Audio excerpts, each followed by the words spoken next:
Last time I posted about how I was feeling and how low I was, and aware that was quite a depressing and pretty dull post.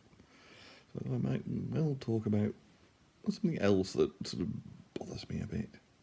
Um, what I hadn't said was that I work as a hospital doctor in accident and emergency, and that's pretty much always in the news, certainly here in the UK, because of waiting times, that 4 hour target. In other words, from the moment you book in to the moment you leave the department, it's supposed to be about 4 hours. It's not impossible to achieve that for everyone. Um, Mental health problems virtually never get discharged before then. Obviously, people like to sort of sit there complaining about how long they've waited. And the frustrating thing is that a lot of them don't really need to be there. And you do really kind of wonder why they are a lot of the time. When you get people who turn up and they tell you, I suppose the weirdest one would be, I don't think there's not enough oxygen in my house.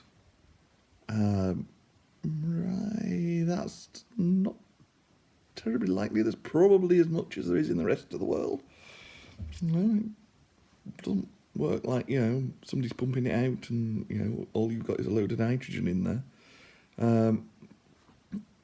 And it's often hard to sort of keep a straight face when somebody is telling you something that is so totally ridiculous.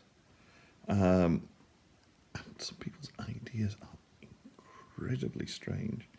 I've had people bring me their shit in their briefcase to show me, and worse, they've been dissecting it.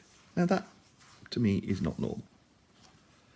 I've encountered people who have found that they don't like their piercings and they want them removed, but for some reason don't seem to be able to do it themselves.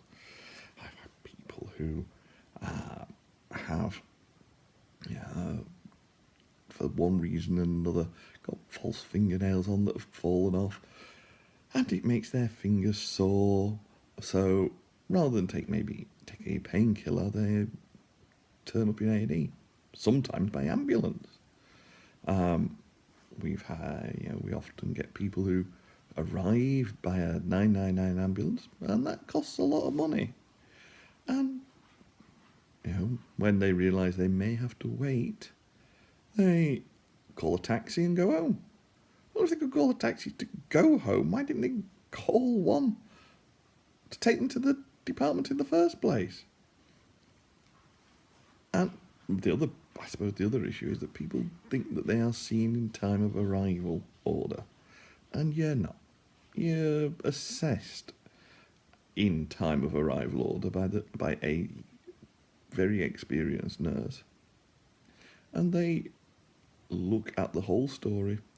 They look at the observations, and they follow a fairly robust and fairly well researched pathway to decide what level of emergency you are. And there are, there's red, orange, yellow, green and blue. Red and orange patients will not wait. They will be seen. They will be seen as almost as soon as they get there. That's because they are sick. What they are complaining of, what they have got wrong with them, means that they need to be seen. They need to be dealt with quick, because if you don't do something soon, they're going to die. Now, being in danger of imminent death is probably something that everybody would say that, well, if there's something that can be done, you probably should be doing it quick. So, if you're triaged as one of those categories, then you're gonna be seen, almost with it as soon as they've finished. In fact, you might even be seen before they've finished doing the triage. They usually have a fair idea beforehand. So if you've got that, your wait won't be 4 hours. Yellow, you should be seen fairly quickly. And again, you probably won't be in and around waiting for a full 4 hours. When you get to green, well, green, it means that you've got something fairly innocuous. You'll be going home. And in a lot of cases, there is really a question as to why you needed to go to A&E in the first place. It probably could have waited for your GP. And there are a lot of stuff that, can wait for your GP. Like having a sore throat. That's not really going to get you an A&E problem, an A&E high triage category. And it's probably not going to get you antibiotics either, because sore throats are not usually bacterial. And there is good evidence that, they don't really make much difference anyway, even if it's a bacterial sore throat. However, you do have to work quite hard to be blue. Blue means, in essence, well, we aren't going to be rushing to see you.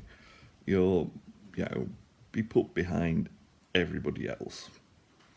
And blue is where your false fingernail would go. And it's where, if you turned up after sort of 4 years of an ongoing problem that you've suddenly decided at 2 o'clock in the morning is now urgent and you don't want to have to wait till Monday to deal with it, you're going to get a blue. Because if it's been going on that long, it's not likely to be life-threatening, and it's not actually likely to be something that we can deal with, because ongoing problems usually require a lot of investigation, a lot of time, and a lot of them don't need to be kept in hospital and should be seen in clinics or by GPs, and can, by the fact that they have been going on so long, can wait for a GP appointment. And it's really frustrating, because you quite often find yourself having to say to somebody, well, really, you need to be seeing your GP. And you get the response, I've waited 3.5 hours for you to do nothing and just tell me to go and see my GP. Well, yeah, because that's where you should have gone. It's not that difficult to know. And the bane of our lives in A&E is 111. Because 111 uses a system whereby the default will be go to A&E. And if you happen to often mention something that has a high priority, they will direct you to 111, and 111 will direct you to A&E and may even call you an ambulance. And it's not unheard of for people with not very much wrong with them to turn up. People who sort of lifted something that's a bit too heavy and pulled a muscle on the chest, so the chest hurts, and because it's chest pain, 111 will send you an ambulance. And that is a little frustrating, because you do sometimes wonder, if you're in your early 20s and you've been lifting heavy objects and you got pain following lifting the heavy objects, your chance of being ill with a heart attack is actually quite low. But there doesn't seem to be any sort of concept or sanity with it. But we kind of accept that chest pain will be seen in A&E.